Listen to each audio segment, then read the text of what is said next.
YouTubers, and welcome to another Doctor Who episode review.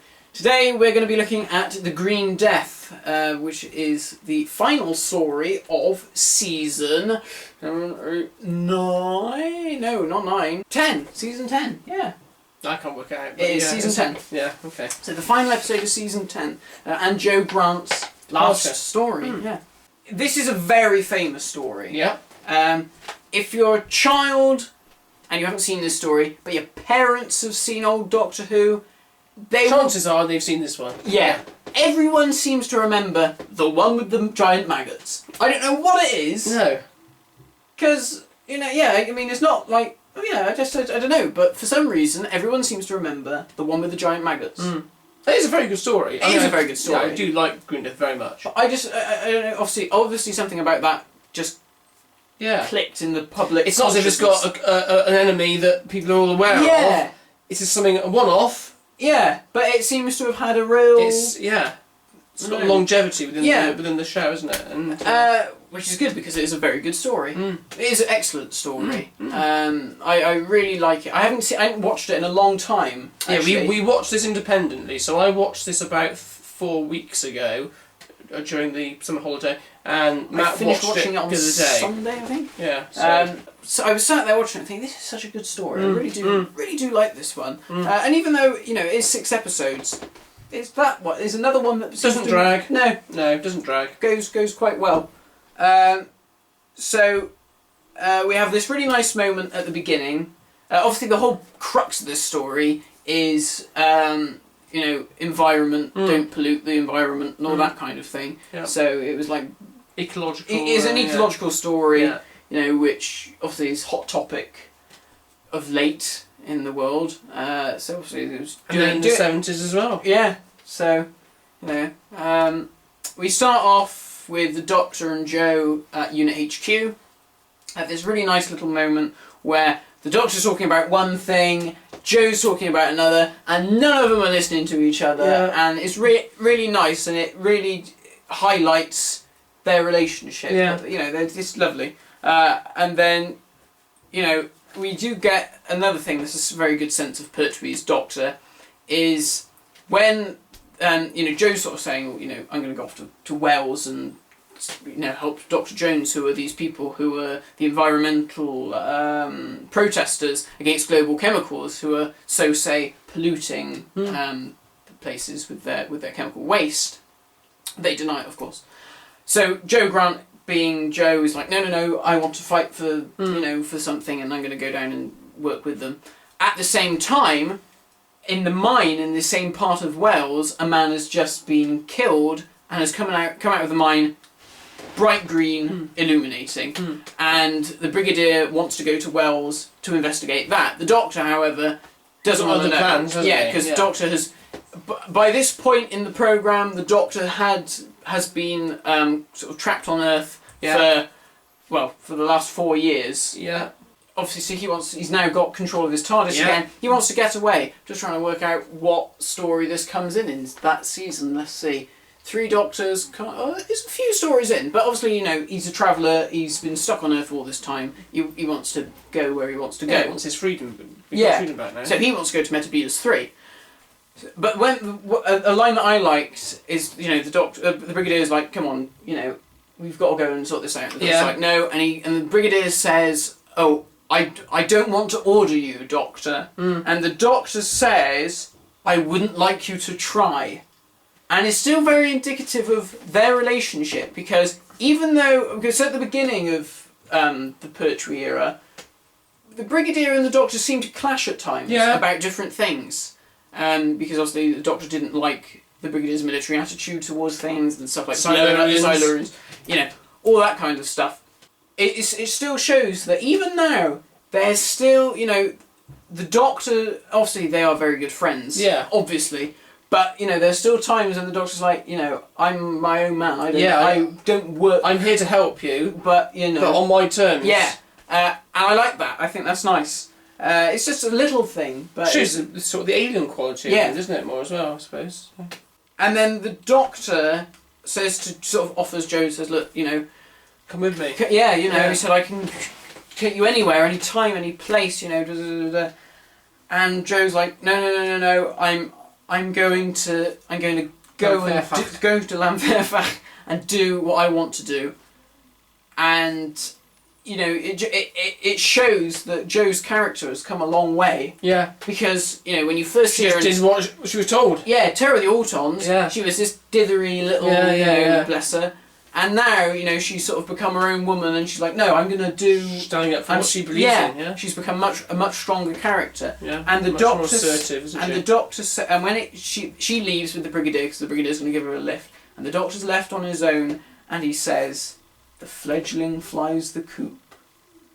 And it's almost like then the doctor knows she's going. Yeah.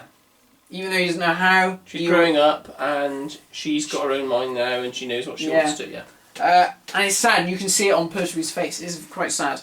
Because they got on very well, didn't they? Joe Grant. Yeah. What's her name? Katie Manning. Katie Manning and Bill. Yeah. They Bill? John. Billy Arnold. John. Yeah, they obviously were very, very good friends. So it must have been hard when you knew that she was going. Nothing against Sarah Jane Smith, because obviously they got on well as well. All is sure. All is, yeah. But Joe Grant, I mean, you get this with most doctors. They have one companion who is like that. That is it. They're proper. So companion. Tom could be Sarah. Yeah. Sil could be Sylvester. God. Of a cat. Sort of be Sophie Aldred, sorry. Yeah, Ace. The problem with Tom is that he did such a long time. Well, he did. He's got so many little eras within his own era. Yeah, but I still think you ask most people. I would say Sarah myself. Yeah. I mean, I know a lot of people like the Doctor and Leela. Yeah, I think, that's true. And like the Doctor and Romana. But I think the bond between Tom and Sarah is, you know, and whenever you not the same. Hear Tom talk of Leslie. Yeah. Absolutely think she's the best of all of them. Yeah, I mean, he adored Leslie. Yeah. It's just devastating that she's no longer with us. And then, of course, we have the start of the love story with Joe Grant and the head of the environmental protesters, Dr. Clifford Jones. And Cliff Jones is a bit of a dick. To start off, well, he is to start off with Joe. Yeah. You know, Joe. You know, she's there trying. Let Joe, bless her. She's trying to be like, oh yeah, you know, I'm my own woman. I know what I'm talking about. Yeah. And she just buggers up everything. She knocks everything over and ruins everything. Bless her, because you know Joe Grant is a bit of a klutz, but that's why we love her, because she's a lovable klutz. But yeah, Cliff Jones is a bit like comes across as a bit of an arrogant tosspot, doesn't he? Really? Yeah. But then again, that is a very doctorish thing. And obviously Joe Grant later says in the story, he reminds me of a younger you. And I can see that. Yeah. And actually, I was watching this story, I thought, you know, I wouldn't have minded if Joe Grant didn't leave. I wouldn't have minded if, like, Cliff Jones became a companion. Oh, yeah. Yeah, I think it'd been quite good. Because he and the Doctor get on quite well. Yeah, they're both scientists. Yeah. And they both sort of see eye to eye throughout the story. Been interesting, wouldn't it? I think that would have been quite an interesting little thing. Obviously, it didn't happen. No. So he's a bit of an asswipe with her, but I think she kind of likes that. She likes that he's, you know, he's just messing around with her. Yeah. Playful. Yeah. So John Pertwee has gone off to Metabus 3, and he walks out into this quarry of blue light, looks at the landscape and thinks, isn't that lovely? And then all of a sudden, shit attacks him from everywhere. I bet he's thinking, why the bloody hell did I come here? Any other time I go to a planet, it's like, I get shot at or something. But no, not this time. This time I'm getting tentacles from some unknown beast coming at me. Big giant bird feet swooping down on me. Someone's throwing spears and shit that's at right. me. Yeah. I'm climbing across crevices. All my costumes all broken. Yeah. Oh, and then he gets the blue crystal, and he must get back in the TARDIS and think, was it worth it? Was it worth it for all that? And then the bloody thing comes along and kills him in his final story. That blue crystal. So that is, but I think it's you know, considering they probably shot it one evening in a quarry somewhere. Yeah. You know, I think it looks pretty good. It's always an alright sequence, and I think that the fact that we don't see what these creatures are, just sort of adds to it. You know, it's quite well done for an alien planet, like all the snow and stuff when he's climbing across things. It's good. For such a small little sequence. Should have some spiders in there, shouldn't they? Really. And it's great because I love the fact that you have the way it's edited is you've got the Brigadier's ringing up to try and get him on the phone, and he's there doing all this stuff, and it cuts between the phone ringing in HQ, it's good. and then he's like, oh well, you know, keep trying the phone until you get hold of him, and then the TARDIS lands while the phone's still ringing, and he comes out all battered, and beaten, and he's like, hello, I'll speak to anybody. And that's a nice moment. The green glowing effect on the people, I think that's a really good effect. Yeah, it's good. And I think it's the material that they use and the light reflection effects. I think it's the same effect that they use on stuff in other episodes, like Silver Nemesis to make the bow and the arrow and the Nemesis statue glow. The woman's eyes in Keeper of Trock, and you know when Good Red, Katrika, or Cassia, and in Superman the movie, 1978, Jor-El and all the Kryptonians' costumes is made of the same material. I think Joe gets trapped down the mine because there's been sabotage, because Global Chemicals don't want people going down the mine, because obviously that's where they've been dumping all their chemical waste, and that is what is making people go bright green and die. So they sabotage the brakes, and so Joe and this other Welsh chap, Bert, gets stuck down there, and Pertwee has to go and save Joe. And another thing that adds to Cliff Jones and Joe's relationship is, even though Cliff has only just met Joe, he shows genuine concern for her. He does. Straight away. Yeah. And he's desperate to try and go down and save her. Yeah. And then you have at that same moment when the Doctor then finds out, oh, are you Dr. Clifford Jones? Yeah. He sort of shakes his hand and says, oh, you know, your paper on blah blah blah was brilliant. Yeah. He's like, oh, he's a promising youngster, eh? And he's like, no, you're a bloody clever chap.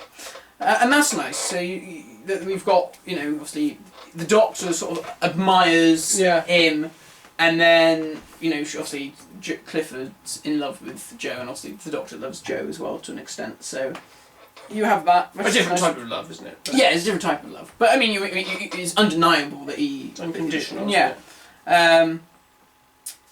So then we have a really cool fight sequence for the time with John Pertwee going to Global Chemicals and fighting those guards. Oh, brilliant. Yeah, that's great. Sadly, you can see it's Terry Walsh in a wig. Yeah. So that wig is slightly too dark for John Pertwee's white hair. Yeah. But it's a nice little sequence. Yeah, Venusian Aikido. Yeah. Well, at the end of it, we see the maggots for the first time. Yeah. And... might be part 3. End of episode 2, isn't it? I'm sure. I think it's episode 2. Yeah. We see the maggots for the first time. Now, the first time we see them, it is a bit of colour separation overlay, or blue screen, or green screen, or whatever you want to call it. But it was CSO back then. Yeah. And it is a model with real live maggots wriggling around. That shot, it doesn't look too bad. In other shots, they look terrible. Not terrible, but you look at it and you go, yeah, those are just maggots. Yeah. They're not giant maggots, they are just little maggots, and you've just superimposed actors over the top. Yeah. The actual puppet maggots, they're really good. Yeah. And like when they move, they slide along and stuff. And the mouths are really good. Yeah, they are quite scary. Yeah. Even a little kid would be terrified. Yeah. And they're massive, they are really huge things. I'd love them to make imagine that if they made a proper prop replica maggot, that'd be bloody good. So obviously they were just condoms. Yeah. So yeah, the maggots are really good, apart from when you see them in like little maggot form. Yeah. At times it just does look like they are maggots. And the colour, I think the one thing that does let down this story in places, not let the story down, but no, it the effects. Yeah, the effects, the colour separation overlay does look a bit shitty in places. So when they're going down in the lift in the mine, it looks... No, it's dodgy. It looks dodgy. And there's shots later on when the Brigadier and like Benton are outside, and some stuff's shot on location, but then other bits is actually shot in the studio, and they just superimpose outside behind them. Why didn't they just shoot that on location? Yeah. I mean, obviously it costs a lot of money to shoot on location, so they probably thought, we can't do all this today. Yeah. We're going to have to get you into the studio and do it that way. Yeah. But it just looks like, why? Yeah. when you think they could have done it you know, it lets it down. And when we see Benton and the Doctor and Bessie driving along through all the maggots, hilarious. Going like that, and, you know, you think, oh, bless them. Yeah, because it's a shame. Yeah, and like when they're punting through the river of slime. Yeah, Joe. And you see all the maggots. Again, it doesn't look particularly good, and it looks like they've just superimposed people on top of some little maggots. Yeah. It's a shame, but the actual props themselves work very well. Yeah. The only time the props don't look very good is when they've used CSO to superimpose like the puppets into that. So there's shots when you see it like sliding along behind Joe or at other moments. Yeah. Although it works quite well, you get that like the invisibility of like a chunk of it just disappears, and so you think, oh, that's a shame. But otherwise, the maggots are really good, and they are a nice monster. And obviously they proved popular because they lasted in the public consciousness for such a long time. Yeah. Then we have the boss, the computer. Obviously, we don't know it's a computer at the time. We just know this is the voice of the boss, which seems to be the director of this Global Chemicals is a man called Stevens. Yeah, and he is processing the other the people who work at Global Chemicals, and the employees. The employees. That's the word I was looking for. What do they do for that? That's actually quite well done when they do that. Headset. They put the earphones on, and it's quite trippy when you see it from the guy's perspective, and it's like all the images like floating all over each other. It's all like it's obviously they shot it on one of those sort of flimsy mirrors, and then they sort of prodded it to give it that ripple effect, like they do with the Ice Warrior guns. Yeah. Cliff and Joe's relationship. This is something we were talking about before. It builds very nicely throughout the story. Yeah. So, you know, it is shown to develop very well in the way that they talk to each other and in the way that they act with each other, and the camera shots. Because there's one camera shot where you see Clifford has got Joe's hand and he squeezes it tightly just when they're having a drink. Now, that's nice, you know, you can see, oh yeah, something's going on between those two. Yeah. Not like in stories like Invasion of Time, when at the end of the story, Leela's like, I'm staying with Andrew, I'm in love with him. Yeah. Where did that come from? Yeah, it's completely mad. Obviously, these were different circumstances that was like written in at the end. Yeah. But and obviously this one, you know, they went, right, okay, we're going to marry her off. And, you know, but it works a lot better because it was planned from the start and it was written into the script properly. So I mean, I have no problem with that. I know some people think, oh yeah, companions getting married off and stuff, but it actually works really very well. A nice moment about that from the Doctor's point of view is that he sort of sabotages that a little bit because he takes Cliff out, doesn't he? Yeah, he says, "Oh, I wonder if you know," and there's Joe, and they're going to have a kiss, and he comes in, and then he takes him away. You know, and it's almost the Doctor doesn't want to let go. Yeah, the Doctor's like, no. Yeah, she's mine. She's my companion. Yeah, and you keep your mitts off her. Yeah, which is nice. You know, he really doesn't want to lose her because he cares about her and loves her. And he said, if you are interested, there are plenty of condoms around this story.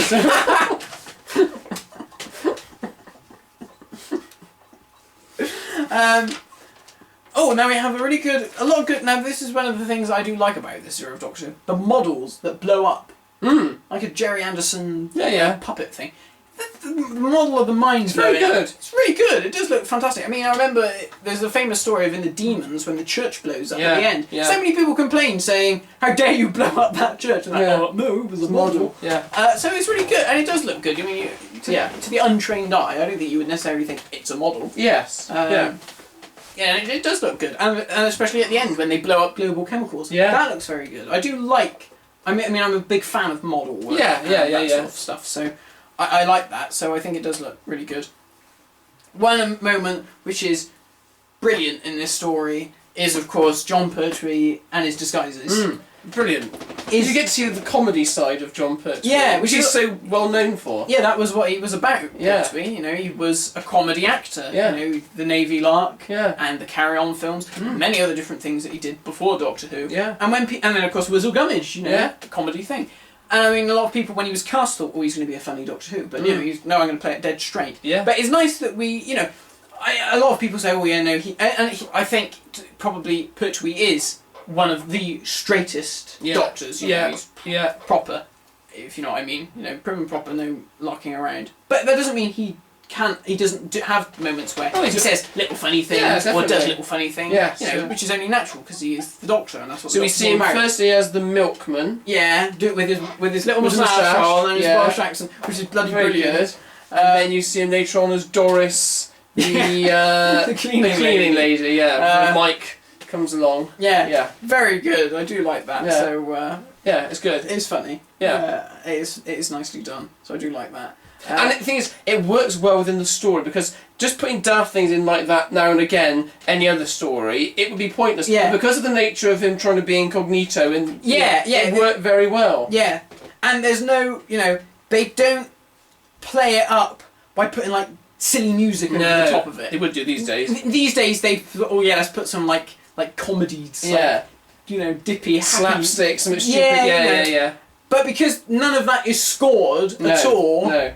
It's just funny because, it's funny. Because what it is. Yeah, you see John Pertwee and he's there and he's got his tash on. Yeah. And then you see him with his bucket. Yeah. And stuff. It's very good. He does it very well. But again, like you say, that's what he's known for. Yeah. Then we have Mike Yates, when he becomes brainwashed by the boss to kill the Doctor. The Doctor gets out the blue crystal of Metabus 3 and... Now, is that the first time we see it being used? That's the first time we see it being used. The Doctor has got it out at the end of the previous episode to show Jo, doesn't he? He says, "I got to Metabus 3." Yeah. She's just completely oblivious. She's like, "Oh yeah, good, well done." Yeah, the Doctor's just like, okay. So that's when he decides to take Cliff away. Yeah. Like, I know what you've got on your mind. Yeah. I'll ruin that for you. So that is the first time we see it, and then it is used later on again because Mike Yates uses it on that chappie. That's right. Yeah, that employee who's played by Roy Skelton. Ah, yeah, right. Voice of the Daleks, didn't realise that. And Zippy, and many others. The maggots have escaped from the mine shaft. The Brigadiers tried to blow up the mine. Yeah. All the maggots have now come to the surface, and they're bloody everywhere. I'm actually quite surprised because a lot of them are big proper prop maggots. Yeah. Or they might just be like sort of simpler ones. They must have made a load because there are lots scattered around the place. Even when shots when it isn't a model. Yeah. I thought, my God, they must have made loads. Yeah. We see all the maggots around, and they work out the thing that's killing that can kill the maggots. Nothing can kill them. They're bulletproof maggots. Yeah. And they work out that what can kill maggots is fungus. The fungus, which is a special fungus that Dr. Clifford Henry Jones, Indiana Jones, Clifford Jones has invented, to sort of help. It's a protein for foods. Stop hunger. Yeah. And this kills the maggots. Yeah. So the Doctor and Benton go off in Bessie, and they're tossing it off, and Benton has some nice moments about, come in, have your dinners. Which is nice, and the Doctor tells him off. Benton. Yeah. It's nice that the unit family. I love the unit family. Yeah, it's good that they've all got that nice sort of relationship between each other. But I did say to you, there was that hilarious moment when they're driving. Obviously, we said about the CSO. Yes, But one of the best bits, which made me laugh, was the little model of Bessie going along in the little model with all these real maggots. Yeah, it is funny. Bless them. Yeah. It's kind of cute. I do want that little model though. That'd be great. Yeah. And then of course we've got the fly. Oh yes, yeah. What it turns into? Yeah. Chrysalis. Yeah. Which is clever. And it does look good. It's good. The fly prop's good. Yeah, it looks good, but when they start to actually move it around, it doesn't look good. No, this is what I thought. That's the problem. It looks good when you first see it like come over the hill. Yeah, that's good. And when it actually starts doing something, then you think, oh dear. Yeah, because obviously they must have had like a little model that had like motorised wings, which they then shot, on a model table, and then they superimpose it into the episode. And you've got more of Pertwee doing that against the blue screen or whatever. It doesn't look great, because it's, the Brigadier's like, it's coming in for an attack. It doesn't do anything, it just flies over their heads. Yeah, that's right. Oh no, but of course it does, because then it sprays the sludge, which is cool. On the window screen. Yeah. But otherwise, when it's just like flying over their heads, and they're like going, oh, get down, it's quite funny. And then I said this to Kat the other day actually, and I hadn't thought of it before, but yeah, it is true. Obviously, the Doctor takes his cloak off and throws it up in the air, and the fly flies into it and falls to the floor. I said, oh yeah, and it kills it. And Kat went, what, his cloak kills it? I said, yeah, it flies into the cloak. Yeah. So if it's this huge great Does it fly away with it? why would it kill it? I was like, Yeah, it's true actually. oh yeah. But at the time we didn't really, I guess we didn't think about that when we were kids. We just thought, yeah, all right, fair enough. Yeah, I see what she's saying. Yeah, it's true. Yeah, a great big bloody thing like that. He's a big cloth gunner. Yeah, his cloak, is that really going to kill it? Do you know? Yeah. If we think that the maggots are bulletproof and can survive huge explosions. Artillery explosion. Yeah. Obviously, the day is saved. The boss, which is the giant computer that is trying to control all computers and enslave humanity, because humanity is inefficient, gets destroyed. Stevens breaks free of his mind control because of the blue crystal of Metabus 3. And then decides to self-destruct the building. Yeah, and I did think of this, actually. The building blows up. What about all the people inside? Because there must be people... They're all out by then. Doris got them out. Doris got them out. Just thought, oh, well, they all died then. I don't know. Yeah. They were just there, sat down, doing their filing, and all of a sudden they just got eradicated. Oh. And then to end off the story, let's wrap the story up moment when it's just like they're all chatting together, and Cliff Jones Joe says to the doctor, oh yeah, I'm going to go with Cliff up the Amazon to find this mushroom to save people's lives. And Cliff's like, oh yeah, but first we need to stop off in Cardiff and get married. And she's like, what? Get married? And then John Pertwee has a fantastic line, which is, do excuse me, I think I'm going to be wanted on the telephone. And guess what? And it's another one of these comedy moments of Pertwee's. And it's subtle and it's nice. Played very well, isn't it? Very well. Yeah. And it is just nice. It's a nice little titter, nice guffaw. Yeah. And then, that's it. We have the end of the story, which is absolutely heartbreaking, where, they're going to get married. That's heartbreaking, isn't it? Who? What? You said it's absolutely heartbreaking that they're going to get married. They're going to get married. I know. I'm joking. They're going to get married, and the doctor, it's all very sad. It's terribly sad, Joe, obviously Joe's very upset. She's upset, yeah. And, very... and Pertwee tries to keep a brave face, isn't he? He's saying, oh, save me a bit of wedding cake and all that kind of stuff. Here's your wedding present. Yeah. The blue crystal. Yeah, which of course then will play into the John Pertwee's very last story. I like that they did that, actually. Yeah, it's good. There's that nice connection. Yeah. Joe goes off for the toast, and, Cliff says, oh, I'll look after a doctor. And Pertwee downs his champagne, because he's hard. Yeah. Drink driving, bloody terrible. That's not a good example to set for children. No. And there's just the sadness on his face. Yeah. Then the emotion. Yeah. Yeah. None of this big. Let's get a big score out and have the violins going like they would now, and everyone's sobbing and crying. You don't need that. That's not out. Real life doesn't work like that. It's subtle. Very subtle, and that's what makes it work. You don't need all that stuff that they do in the new series. Playing on your too emotional. Yeah. Because I'm sure a lot of people are going to say, oh, well, I cried when David Tennant died, and I cried when Rose Tyler... I mean, we did get quite sad when Rose Tyler left, didn't we? Because that is quite an emotional one. Rose Tyler leaving, that is very emotional. Yeah, even though we don't like her. Even though, but it was an emotional farewell, but generally speaking, no. Yeah. Otherwise it's too much, but here it just no score at all. It's just very just acting. Yeah. Just acting, and that's why they're pros, because they don't need all that stuff. They just connect. And it works, so well. And when John sits in Bessie, and just pauses for a second, when I watched it, I thought you can just see it on his face. It's almost like Pertwee then is just thinking, I've had it now. This is it. Yeah, I'm not doing any more of this. Or I think my last. Yeah, he sort of thinks. It's almost like he thinks to himself, "This is it. This is it now." Yeah. Roger Delgado had passed away. Yeah. Joe was going, and him and Katie were like that. Yeah. Obviously, Unit weren't going to be used as much anymore. Yeah. And Barry Letts was going. Terence Dix was going.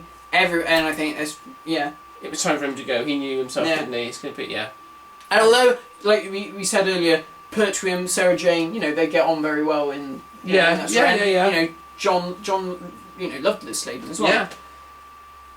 But it's not the same. No. It's not quite the same. And I always think in that season, Pertwee is looking a lot older. Oh gosh, but he looks so much older in that season. And Planet of the Spiders, it's a different man. He looks so white and just proper old. white hair. He looks so old in that story. Yeah, it's incredible. But that season, Yeah. You know, I know a lot of people say, "Oh yeah, Tom Baker's final season, he's like totally different." Yeah, he's I can see it's like the wind is totally blown out of the cells there. Yeah. And you know, I think you get a little, not as much with Pertwee, but you can tell he's winding down. Definitely. In his ways. Yeah. Obviously, when he dies in Planet of the Spiders, that's terrible. Yeah. Because he does look like he's dying. Yeah. It's absolutely awful. Yeah. Yeah. So there we go. So yeah, a brilliant story. I mean, if you haven't seen Green Death, you really should track it down. It's just come out again on special edition DVD. So yeah, you really should try and have a go watching it. Brilliant story. What would you give Green Death? Scores? Well, again, it's an excellent story. I'd probably go with 9 again out of 10. I think. Really? Yeah. Do you not think it's worth that much? I was going to say an 8. 8? I don't necessarily know if it was necessarily a 9. I mean, I like the story a lot. Yeah, I mean, is it as good as Remember the Daleks, which we said that was 9, and maybe not quite. Maybe not quite. Yeah. I'm going to say 8. Go on then, I agree with you. I'll say 8 as well. I think 9 was probably a bit too generous. Yeah, 8. Yeah, because it has its failings in parts. Yeah. But not an awful lot. But the script is good. It's a good script. That's the key thing. Good script. Good acting. Very well acted. Yeah. The players are very, very good. Yeah, a really good story, so check that out. So, thanks for watching this review. I'm going to review The Ice Warriors next, because Jonathan's just let me borrow the DVD. So, I'm going to sit down and watch all 6 episodes for the first time, albeit 2 are cartoons. But, I'm going to look forward to that. It's very good. So, I'm sorry I won't be here to review that, but it will be. I look forward to listening to what you say. He's got to go back to school and teach the children. By Doctor Who. So, thank you for watching, and I'll see you next time. And goodbye from Johnny. Bye. For a while. So, bye-bye. Bye.